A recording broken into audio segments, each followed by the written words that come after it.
Monsieur le ministre des Transports, cher Patrice, mesdames et messieurs les parlementaires, les élus, je ne vais pas me livrer au même exercice que Stéphane, il l'a très très bien fait avant moi. J'ai peur d'oublier quelqu'un, mais en tout cas, un grand merci à tous. Avec un salut particulier pour le vice-président d'Île-de-France, Mobilité, David Béliard. Et je voudrais, et quand même, parce que je suis obligée de le citer, Jean-Claude Montagneux, parce qu'on est ici dans sa ville, et j'en profite pour avoir une pensée effectivement pour son prédécesseur, Claude Bernès, son autre prédécesseur, Claude Crépillon, puisque je suis le Barca, Jean-Paul Chon, qui sont nos prédécesseurs et qui effectivement ont beaucoup fait pour l'arrivée de cette ville. Alors, la révolution des transports, chers amis, la révolution des transports, c'est évidemment beaucoup plus de liberté, mais c'est aussi beaucoup plus d'égalité et c'est aussi beaucoup plus de dignité. Et c'est une immense aspiration de tous les Franciliens. Quand je suis arrivée à la tête de cette région, j'ai voulu cette révolution des transports parce que je sais que c'est grâce à elle qu'on va lutter contre toutes les fractures territoriales et sociales de l'Île-de-France. Et ça n'est pas un hasard si en Seine-Saint-Denis, je sais que ça fait toujours plaisir à Stéphane quand il l'entend, est le département le plus aidé par la région et par l'État aujourd'hui en matière de transport en commun. Et oui, cette ligne 11, c'est un moment historique. Oui, c'est un moment historique parce que je vous ai dit que c'était plus de liberté. Ben oui, c'est engagé en moins pour tous ceux qui l'emprunteront chaque jour. 25 minutes de trajet en moins. Les 85 000 personnes nouvelles qui vont prendre cette ligne et qui aujourd'hui se débattent dans les transports en commun pour arriver jusqu'à leur destination. 25 minutes. Ça change la vie. Voilà, donc plus de liberté, plus d'égalité aussi entre les territoires, plus de dignité et bien évidemment, ça a un coût. Ça a un coût. Vous allez dire, quand on aime, on ne pas, on aime, un peu. La région est le premier financeur de cette ligne, avec près de 500 millions investis. Et Île-de-France Mobilité finance ces magnifiques rames. Parce qu'on n'a pas, on ne s'est pas contenté de faire 6 km en ligne. On a aussi refait toute la ligne, comme l'a dit Jean. On en a profité pour refaire toute la ligne. Et moi, je voulais vous dire que je voudrais faire un grand coup de chapeau à toutes les équipes de la RATP, toutes les équipes du bâtiment et des travaux publics qui ont fait le prolongement de ligne et qui ont refait la ligne. Parce que, d'abord, elle a une esthétique qui est totalement parisienne. Vous allez voir les petits carreaux céramiques de la ligne, à l'intérieur de la ligne, c'est les mêmes que ceux que vous allez trouver à Charles de Gaulle-Étoile, la station entièrement rénovée du RER. Vous avez le même métro qu'à Charles de Gaulle-Étoile. Ça dit quelque chose quand même de l'ambition de la révolution des transports et de cette dignité dont je vous parlais, la même dignité. Et puis, je voudrais parler un petit peu de nouveau métro, parce que c'est LP14 qui sont juste aussi magnifiques. Ils sont magnifiques et objectivement, c'est toujours des nostalgiques. Enfin, je ne crois pas que dans les gilets du quotidien, ce soit la majorité des gens. Voilà. Je pense qu'aujourd'hui, vous serez tous heureux. En plus, vous avez maintenant dedans, et vraiment un grand merci, vous avez dedans de l'information voyageur en temps réel, qui vous donne toutes les informations sur les lignes retour qui sont perturbées et c'est une correspondance. Donc enfin la SNCF et la RATP se parlent, échangent leurs informations et les donnent aux voyageurs en direct dans la main. Donc vous voyez, dans cette ligne, vous allez avoir la fine fleur de tout ce que la RATP fait de mieux. Voilà. Et ce sera pour les habitants de l'Est, de la Seine, Saint-Denis. Alors oui, chers amis, c'est un très grand moment. Et puis je vous invite quand même, parce que c'est une prouesse architecturale et qu'elle est quand même vraiment magnifique, à aller voir la magnifique gare aérienne qui surplombe ces coupures urbaines qui sont des vraies cicatrices de l'Île-de-France, à quelques encablures ici. Voilà, je voulais vous dire ces quelques mots, on ne va pas être tellement plus long. Mais pour vous dire que maintenant, eh bien, c'est cap sur Noisy-le-Grand. Cap sur Noisy-le-Grand, parce qu'il faut se plonger. Une ligne, elle est vraiment très puissante si elle est maillée avec la future ligne 15, qui sera la ligne circulaire qui va faire tout le tour de Paris, et avec la ligne 16, qui va prolonger le trajet jusqu'à l'aéroport de Roissy. Vous imaginez vous allez pouvoir avoir un accès direct à l'aéroport de Roissy et faire le tour de Paris sans passer par Paris, c'est-à-dire sans prendre votre voiture. Donc c'est ça la perspective, comme l'a dit Stéphane. Nous l'avons inscrit avec l'État dans le contrat de plan État-région. Il y aura des études pour le fond de la ligne. Je me souviens qu'un certain nombre d'entre vous étaient déjà mobilisés avec une présence qui s'approche avec Carrie, avec le maire de Lyon, avec le maire de Montfermeil, avec tout le monde. Aujourd'hui, c'est ça le cas, c'est ça la direction. Et ça peut-être que dans 10 ans, nous, Stéphane, diront merci Madame Pécresse, merci à M. Hervé, merci à tout le monde d'avoir eu cette vision unie qui sera complètement valide et qui fera en réalité ce territoire de l'Est de la Seine-Saint-Denis quasiment un quartier de Paris. Merci à tous.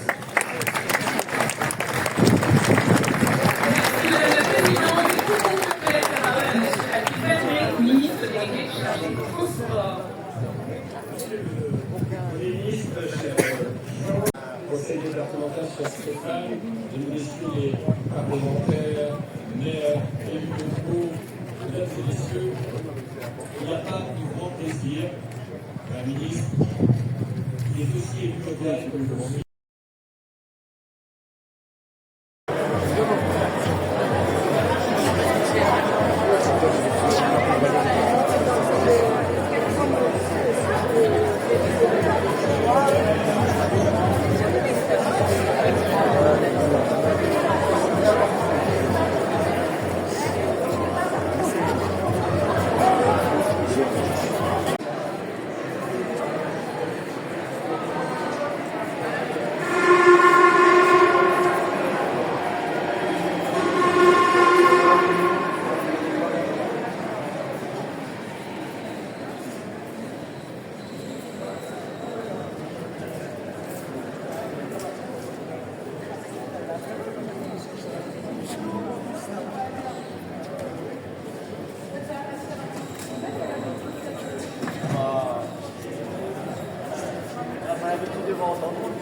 fait